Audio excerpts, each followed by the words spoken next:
Assalamualaikum warahmatullahi wabarakatuh. Selamat datang di channel Lintang Misteri. Tentunya di sini Mas Lintang akan menceritakan cerita drama rumah tangga dengan judul Istriku Suka Berfoya-foya dengan Lelaki Lain. Oke, sebelum kita masuk ke ceritanya, bagi kalian yang belum subscribe channel ini, silahkan bisa subscribe dulu, karena Mas Lintang akan selalu menemani kalian. Semoga yang selalu menonton video ini selalu diberikan kesehatan dan dilancarkan rezekinya. Amin. Tanpa berlama-lama lagi, langsung saja kita masuk ke ceritanya. Let's go. Namaku Reza, 35 tahun. Dulu aku percaya bahwa cinta yang tulus akan selalu menemukan jalannya, bahwa kesetiaan adalah fondasi rumah tangga yang kokoh. Tapi hidup mengajariku bahwa cinta kadang bisa dibutakan oleh kemewahan, dan kesetiaan bisa dikalahkan dengan godaan dunia. Aku dan Rani menikah 5 tahun lalu. Dia wanita cantik, mempesona, dan punya gaya hidup yang selalu sedikit lebih tinggi dari kemampuanku. Tapi aku tetap mencintainya. Meski gajiku pas-pasan sebagai pegawai negeri, aku selalu berusaha memberikan yang terbaik. Aku bekerja lembur, mengurangi waktu tidur, bahkan menjual motor kesayanganku agar dia bisa membeli tas impian yang katanya cuma sekali seumur hidup. Awalnya aku pikir itu bentuk cinta, tapi lama-lama aku sadar aku sedang membiayai gaya hidup yang bukan untuk kami, tapi untuknya. Anehnya, uangku sering habis lebih cepat. Bahkan saat aku tak membeli apa-apa untuk diri sendiri, rekeningku selalu menipis. Aku mulai curiga. Hingga suatu malam, saat dia bilang ingin liburan sendiri untuk healing, aku mengikuti naluriku. Ternyata dia tidak sendiri. Di hotel bintang 5, aku melihatnya turun dari mobil sport bersama seorang pria. Tak satu, tapi 2 malam berturut-turut dengan pria yang berbeda. Dunia runtuh, bukan karena dia mengkhianati tubuhku, tapi karena dia mengkhianati perjuanganku. Ternyata selama ini tas-tas mahalnya, jam tangan barunya, bahkan ponsel terbaru yang katanya hasil nabung, ternyata semua itu adalah hadiah dari lelaki-lelaki itu. Aku tak langsung marah. Aku hanya duduk di ruang tamu ketika dia pulang. Dia memelukku seperti biasa, mencium pipiku lalu berkata, "Sayang, aku beli kado loh buat kamu." Kado? Aku hanya menatapnya. "Kamu pakai uang siapa beli ini?" Dia terdiam, lalu seperti badai, kebenaran keluar dari mulutku deras dan tanpa henti. Aku membeberkan semuanya, foto, rekaman, bahkan percakapan yang kutemukan. Dia menangis, katanya dia kesepian, katanya aku terlalu sibuk bekerja. Tapi aku tahu, itu bukan kesepian, itu adalah ketamakan. Aku tak langsung menceraikannya, tapi aku berhenti jadi suami yang selalu mengalah. Aku berhenti jadi dompet berjalan. Hari ini rumah itu kosong. Dia pergi dengan pilihannya dan aku mungkin sendiri, tapi lebih damai. Tidak ada lagi suara hik health jam 2 pagi. Tidak ada lagi dering notifikasi belanja tengah malam. Aku belajar, mencintai orang lain itu baik, tapi jangan sampai kehilangan harga diri sendiri. Setelah dia pergi, hidupku jadi sepi tapi tenang. Aku kembali makan mie instan tanpa merasa bersalah. Tak ada lagi permintaan aneh-aneh di akhir bulan. Tagihan kartu kredit, nol. Ponselku tak lagi penuh dengan notifikasi transfer. Suatu malam Rani mengirim pesan. "Aku salah, Sah. Aku nyesel. Kita mulai dari awal ya." Aku tak menjawab. Aku buka galeri, lihat lagi foto-fotonya bersama pria-pria itu. Senyumannya bukan untukku, tertawanya bukan karena aku. Seminggu kemudian, aku dengar dia diusir dari apartemen yang dibayari sponsor-sponsornya. Lelaki itu pindah ke target baru, katanya lebih muda, lebih patuh. Rani hilang arah, pulang ke rumah orang tuanya, tapi ayahnya menolak. Aku masih di tempat yang sama, tapi aku sudah beda. Wajahku mungkin masih Reza yang lama, tapi hatiku sudah pulih. Lalu dia datang berdiri di depan pintu rumah. Hujan turun, dia basah kuyup menangis. "Aku gak punya siapa-siapa lagi," katanya pelan. Aku diam lalu membuka pintu sedikit, hanya untuk berkata, "Dan aku bukan siapa-siapamu lagi." Ku tutup pintu, hujan terus turun tapi hatiku tidak lagi baku. Aku memilih waras daripada patah terus menerus. Dan malam itu, aku tidur nyenyak. Untuk pertama kalinya tapi beban tanpa dusta. Singkatnya, keesokan paginya, matahari menyelinap lewat celah jendela. Hangat di kulit, tak ada suara piring pecah, tak ada tangis drama pagi hari. Hanya suara burung dan air kopi yang menetes dari mesin. Telepon genggamku diam, tak ada pesan panjang berisi alasan atau rayuan. Rani menghilang seperti debu, seperti masa lalu yang akhirnya lelah menyusulku. Aku pergi ke kantor. Rekan-rekanku bilang wajahku lebih cerah. "Loh, pakai skincare baru, Za?" Tanya Andre sambil bercanda. Aku hanya tertawa kecil. Mereka tak tahu beban yang kuletakkan di belakang pintu malam itu. 2 bulan berlalu, Rani tak pernah muncul lagi. Sampai suatu siang aku sedang makan sendiri di warung Padang dekat kantor. Seorang wanita menghampiri, bukan Rani, namanya Nisa, teman lama di kantor lama. Dulu kami cuma sebatas obrolan basa-basi di lift. "Ternyata kamu masih suka rendang," katanya. Aku senyum. "Dan kamu masih suka sambal hijau ya?" Dia duduk tanpa diminta, dan kami mengobrol seperti 2 orang asing yang nyaman dalam diam. Tak ada pertanyaan soal masa lalu, tak ada rasa ingin tahu soal luka. Hanya 2 orang yang saling menghargai kehadiran. Hari itu aku sadar, luka tak selamanya buruk. Beberapa luka menyelamatkan kita dari jatuh lebih dalam.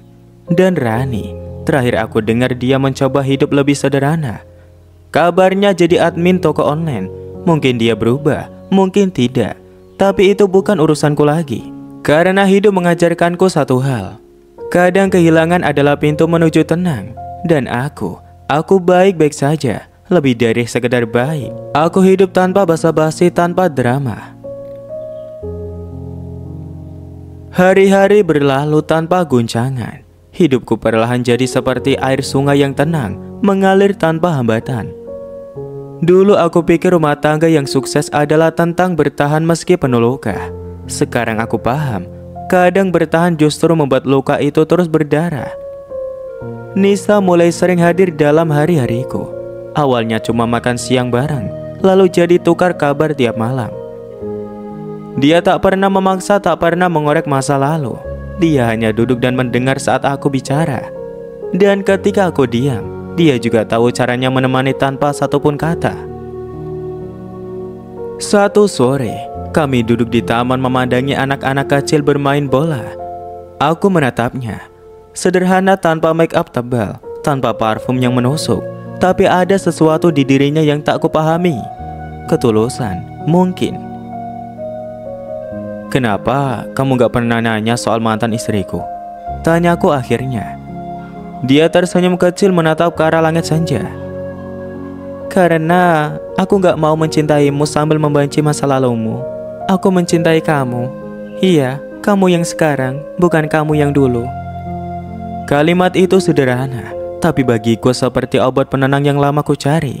Untuk pertama kalinya aku merasa tidak diadili karena pernah hancur. Hubungan kami tidak berjalan cepat. Tidak ada drama posesif. Tidak ada pertanyaan penuh kecurigaan. Justru karena itu aku tahu dia berbeda. Aku pun tak pernah membandingkannya.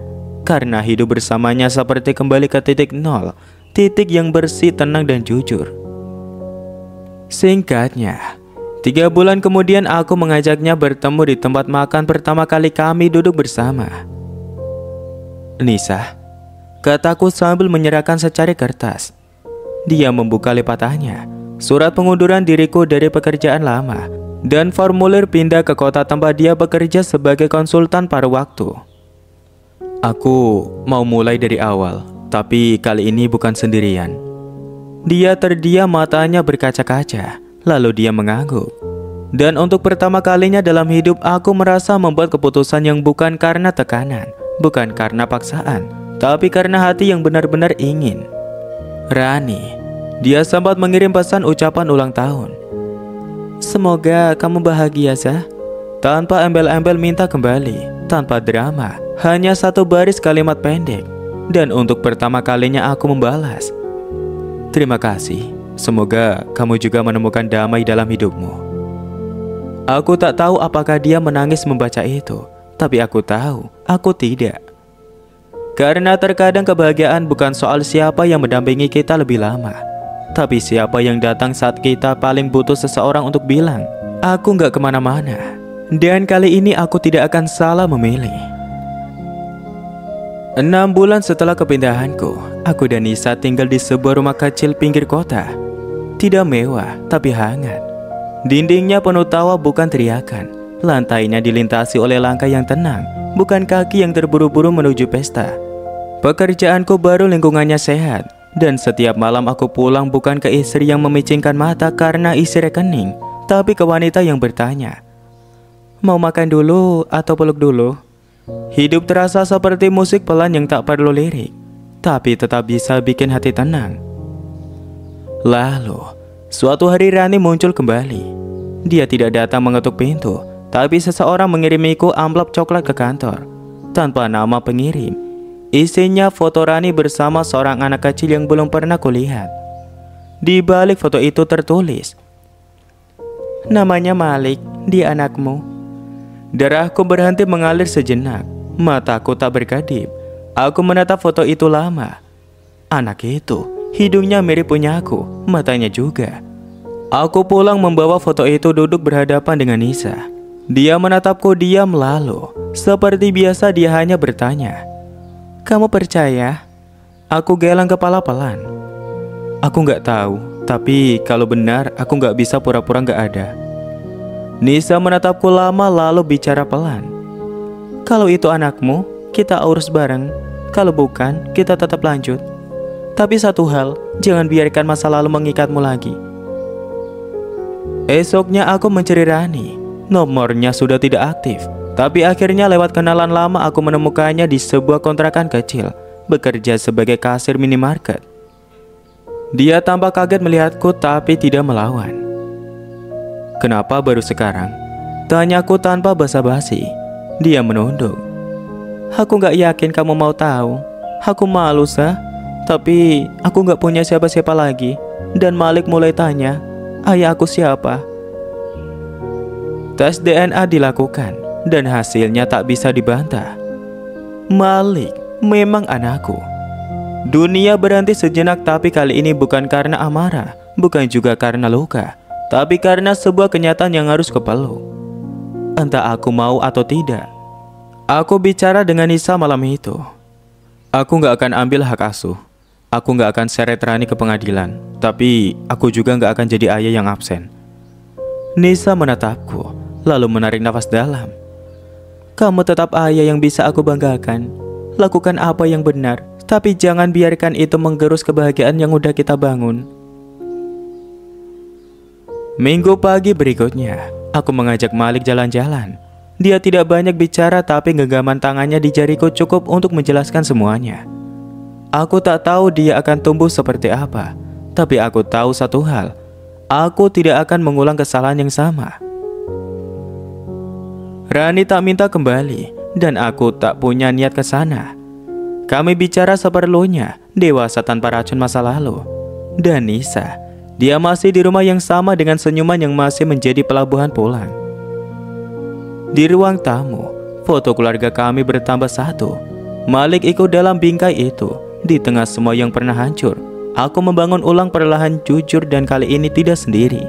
Karena hidup meski penuh luka tetap bisa punya ruang untuk mulai lagi. Dan aku memilih untuk tetap berjalan. Sudah setahun sejak aku mengenal Malik. Hubungan kami tak langsung cair, tapi perlahan dia mulai memanggilku ayah tanpa ragu. Setiap akhir pekan aku jemput dia. Nisa selalu menyiapkan makanan kecil di mobil.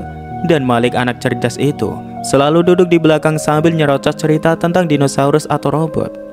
Tapi makin lama sesuatu mulai berubah. Rani, dia mulai membatasi waktu kunjungan, mulai sulit dihubungi. Satu waktu dia berkata, "Aku butuh bantuan lebih. Uang bulanan dari kamu gak cukup. Kalau gak bisa bantu lebih, aku pertimbangkan bawa Malik pindah ke kota." Aku langsung naik darah. "Kamu ancam aku pakai anak?" Dia menatapku tenang. Tapi di balik matanya aku tahu dia main api lagi. Minggu depannya Malik tak bisa kutemui. Rani hilang. Nomornya mati, aku datangi kontrakannya kosong. Aku panik. Nisa melihat wajahku malam itu, lalu hanya berkata satu kalimat. "Gak ada lagi toleransi buat orang yang main-main sama anak." Kami datangi pengacara, lapor ke polisi. Aku ajukan permohonan hak asuh darurat ke pengadilan karena tindakan sepihak membawa Malik kabur. Dan di tengah semua kekacauan itu, satu berita datang menghantam keras. Rani ditemukan pingsan di kamar kos murah, overdosis obat penenang. Malik ada di situ ketakutan di pojok kamar. Dia menangis sendirian. Aku tiba di RS malam itu. Malik langsung lari ke pelukanku, tubuhnya gemetar. "Ayah, jangan tinggalin aku." Hatiku remuk. Rani hidup tapi jiwanya lelah. Dia menolak bicara padaku, hanya menangis berkata, "Aku gak kuat, aku nyesel. Tapi aku gak bisa hidup kayak kamu, Sah. Aku gak bisa bahagia kalau gak jadi pusat dunia seseorang." Aku hanya menatapnya. Dulu aku marah, sekarang aku kasihan. Singkatnya, beberapa minggu kemudian sidang hak asuh dimulai. Rani tak punya pengacara, tapi dia bilang satu hal pada hakim. "Saya bukan ibu terbaik, tapi saya tetap ibunya. Saya ingin dia bahagia dan kalau itu artinya bukan bersama saya ikhlas." Dan begitu saja, Malik resmi diasuh penuh olehku. Hidup berubah drastis setelah itu. Malik pindah sekolah, kamarnya diisi dengan mainan dan buku gambar. Tapi bukan itu yang bikin suasana di rumah berubah. "Nisa, aku tahu dia bahagia kami punya Malik. Tapi aku juga tahu, sejak Malik tinggal di rumah, sesuatu dalam dirinya mulai perlahan memudar." Sampai suatu malam, saat Malik tertidur, aku menemukan Nisa duduk di dapur, memandangi cangkir kosong. "Capek ya?" tanya aku. Dia mengangguk pelan. "Aku gak pernah punya anak. Aku gak tahu cara jadi ibu. Dan kadang aku takut kamu dan Malik makin erat. Dan aku cuma jadi orang numpang." Aku langsung pegang tangannya. "Dulu aku cuma punya luka. Kamu yang jahit semuanya. Sekarang aku punya anak. Tapi aku tetap butuh tempat pulang. Dan itu kamu, Nis." Dia menangis malam itu. Tapi kali ini bukan karena cemburu, tapi karena lega. Kami sepakat ikut konseling keluarga kecil. Karena bahagia itu butuh usaha. Karena rumah tangga itu bukan soal siapa duluan datang, tapi siapa yang mau bertahan paling lama. Tahun demi tahun berjalan cepat. Malik kini 14 tahun. Tinggi badannya hampir menyamai aku. Suaranya mulai berat dan dia mulai banyak diam. Kadang aku rindu celotehnya tentang dinosaurus dan robot. Tapi begitulah remaja, lebih banyak menyimpan, lebih banyak bertanya dalam hati daripada dalam kata. Dan malam itu setelah makan malam yang hening, dia bertanya, "Ayah, kenapa ibu ninggalin aku dulu?" Pertanyaan itu akhirnya muncul juga. Aku menatap matanya yang serius. Nisa duduk di samping diam seperti menahan nafas. Aku pelan-pelan bicara, "Ibumu bukan orang jahat, Lik. Tapi waktu itu dia sedang dalam masa yang sulit. Dia nggak tahu cara jadi ibu yang baik. Sama kayak aku dulu nggak tahu cara jadi ayah yang benar." Malik diam lalu menunduk. "Aku kangen dia, tapi aku juga marah." Itu kalimat paling jujur yang pernah dia ucapkan. Aku peluk dia malam itu. Tak ada nasihat, tak ada solusi, hanya pelukan. Karena beberapa luka butuh waktu, bukan jawaban. Beberapa bulan kemudian Malik minta satu hal. "Aku mau ketemu ibu." Nisa dan aku saling pandang. Aku tahu ini akan terjadi. Aku juga tahu ini bukan tentang kami, ini tentang dia. Kami temani dia ke sebuah tempat rehabilitasi swasta. Rani kini bekerja di sana sebagai staf administrasi. Rambutnya pendek, wajahnya lebih tenang. Saat melihat Malik, ia menangis begitu keras, seolah menahan lautan yang tumpah semua dalam sekali tatap. "Maaf," katanya berulang-ulang. Malik berdiri kaku, lalu perlahan dia maju dan memeluknya. Aku dan Nisa hanya menyaksikan dari jauh. Hari-hari berikutnya berubah. Malik mulai sering ke tempat ibunya. Kadang menginap, kadang bercerita soal film yang mereka tonton bareng. Aku tak keberatan. Tapi suatu malam dia pulang lebih larut dari biasanya. Matanya merah. Ayah, ibu sakit. Gak ngomong sama siapa-siapa. Tapi aku lihat obatnya. Aku cek di Google. Aku langsung hubungi Rani. Kami bertemu di kafe dekat klinik. Dia terlihat lelah. Aku relapse ringan 2 bulan lalu.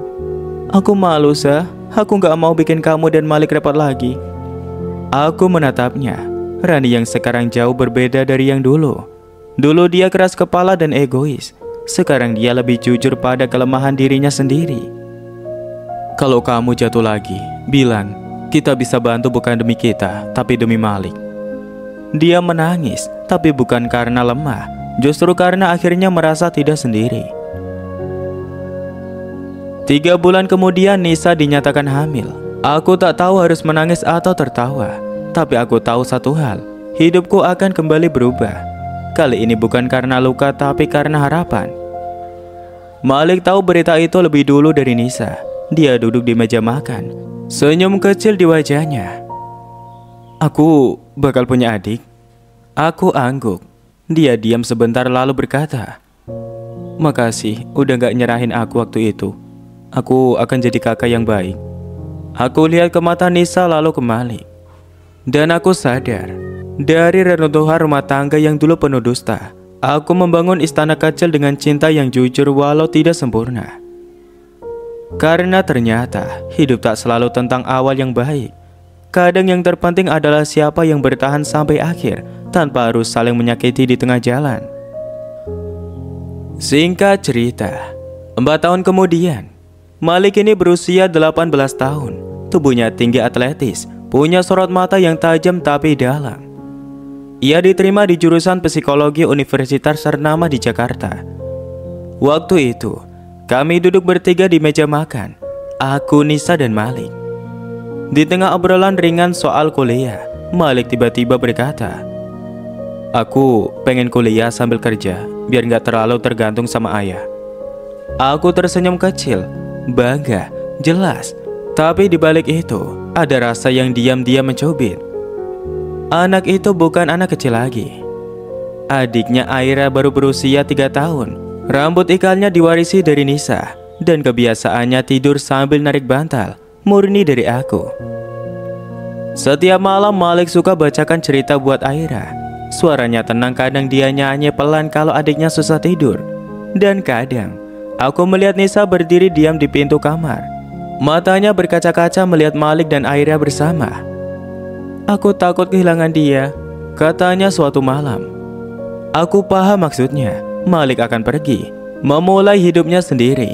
Anak yang dulu datang dengan luka, kini tumbuh jadi lelaki yang tangguh. Dan perlahan rumah ini akan terasa kosong tanpa suara langkahnya. Beberapa minggu sebelum Malik berangkat kuliah, kami mengadakan makan malam kecil. Rani datang kali ini tanpa canggung, tanpa tegang. Dia lebih tenang, lebih lembut.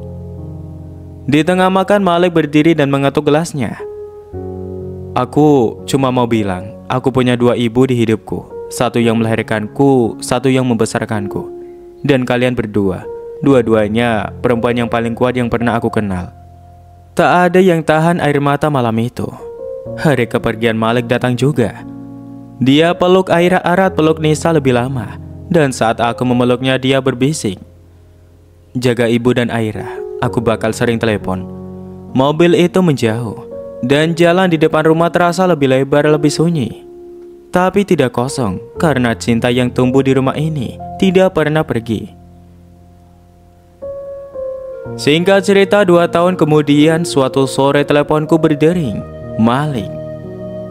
Ayah, suaranya agak berat, terdengar menahan sesuatu. Aku nemu catatan lama Ibu Rani soal masa kecilku. Tentang malam-malam dia menangis karena ngerasa gagal jadi ibu. Aku pengen dia tinggal bareng aku di Jakarta. Aku terdiam, tapi lalu berkata, kalau itu bikin kamu merasa utuh, lakukan, ayah dukung. Beberapa bulan kemudian Rani pindah ke Jakarta. bekerja pada waktu di perpustakaan kampus Malik. Mereka tinggal terpisah, tapi sering bertemu. Pelan-pelan luka masa lalu mereka jadi fondasi yang menyatukan kembali hubungan ibu dan anak. Dan aku tetap di rumah yang sama, bersama Nisa dan Aira. Setiap malam aku bacakan cerita untuk Aira, seperti dulu Malik membacakannya. Dan kadang Aira suka bertanya, "Kak Malik pulang gak besok?" Aku jawab, "Sebentar lagi dia pasti pulang, karena rumah ini tempat dia kembali." Beberapa tahun kemudian, rumah itu masih berdiri di pinggir kota. Cat di dindingnya mulai memudar. Pohon mangga di halaman tak serindang dulu, tapi udara di dalamnya tetap hangat. Aira kini duduk di bangku SMA, cerdas, suka menulis puisi dan kadang berseteru kecil dengan Nisa soal waktu tidur. Malik telah menjadi psikolog anak. Ia membuka klinik sendiri dan menikah dengan seorang wanita bernama Amira, guru TK yang punya tawa semanis ibunya. Mereka punya anak satu lelaki kecil bernama Zaid, nama tengah Reza. Rani, hidup tenang ia tinggal di sebuah rumah kecil dekat tempat Malik bekerja. Sudah berhenti bekerja, lebih sering menghabiskan waktu berkebun. Ia dan Nisa kadang masih bertemu berbicara hangat meski tak sering. Tak ada dendam, hanya kenangan yang akhirnya bisa diterima dengan damai. Reza rambutnya mulai memutih, pundaknya tak sekuat dulu, tapi senyum di wajahnya tak pernah hilang. Ia menulis buku, bukan tentang kesuksesan, tapi tentang belajar mencintai kembali setelah dikhianati. Buku itu laris, banyak orang terhubung dengan kisahnya. Suatu malam di teras rumah, Reza duduk berdampingan dengan Nisa. Di pangkuannya Aira membaca puisi yang ia tulis. Cinta bukan siapa dulu yang datang, tapi siapa yang memilih tinggal saat semuanya karam. Rumah bukan sekedar bangunan, tapi orang-orang yang memelukmu, bahkan saat kamu bukan lagi dirimu yang dulu. Reza menatap langit malam, menarik nafas dalam, lalu berkata pelan, "Aku bersyukur aku gak menyerah waktu itu." Nisa menggenggam tangannya, mengangguk. "Aku juga." Dan malam itu tak ada tangisan, tak ada konflik, hanya cinta yang akhirnya tiba di tempat yang seharusnya tenang, utuh, dan selesai. Kata-kata motivasi dari kisah Reza dan keluarganya. Terkadang rumah bukan tempat kita lahir, tapi tempat kita memilih untuk kembali dan menetap. Luka memang menyakitkan, tapi kalau kita bersedia merawatnya, luka bisa jadi tempat tumbuhnya kekuatan yang paling murni. Cinta yang sejati bukan yang tanpa badai, tapi yang tetap saling genggam meski hujan mengguyur dan petir menyambar. Kehancuran bukan akhir dari cerita. Kadang itu cuma titik balik menuju versi dirimu yang lebih utuh dan dewasa. Kita tidak bisa memilih masa lalu, tapi kita selalu bisa memilih bagaimana kita melangkah di masa depan. Anak-anak tidak butuh orang tua yang sempurna. Mereka hanya butuh orang dewasa yang tidak menyerah untuk terus mencintai dengan cara yang benar. Kesetiaan bukan tentang berapa lama kau bertahan, tapi tentang seberapa dalam kau memahami dan tetap memilih untuk tinggal. Pemaafan bukan hadiah untuk orang lain, tapi kunci yang membebaskan dirimu sendiri dari beban masa lalu.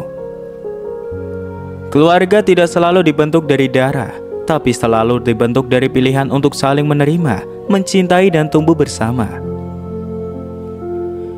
Kisah cinta yang besar bukan tentang dua orang yang sempurna, tapi tentang dua orang yang saling mengisi kekosongan dengan sabar dan keberanian. Jangan takut memulai dari awal. Kadang, awal yang baru adalah jalan menuju bahagia yang dulu tak pernah kau duga. Luka dari orang yang kita cinta paling dalam memang menyakitkan, tapi dari sanalah kita belajar mencintai diri sendiri lebih utuh. Hidup tidak menunggu kita siap, tapi ia selalu memberi kesempatan bagi mereka yang berani bangkit setelah jatuh. Tidak semua orang yang hadir akan tinggal, tapi setiap yang memilih bertahan layak kau jaga dengan sepenuh hati. Jangan menyesali masa lalu, karena tanpa masa lalu, kamu tidak akan tumbuh menjadi dirimu yang hari ini. Ketika pintu ditutup karena dikhianati, jangan habiskan waktu meratap. Kadang itu cara Tuhan menunjukkan pintu yang sebenarnya untukmu. Dan cerita pun selesai. Ambil sisi positifnya dan buang sisi negatifnya. ambil pelajaran dari cerita di atas. Dan tentunya dari saya mohon maaf bila ada salah kata atau dalam penyampaian cerita. Akhir kata, wassalamualaikum warahmatullahi wabarakatuh. Sampai jumpa di video yang menarik berikutnya. Bye-bye.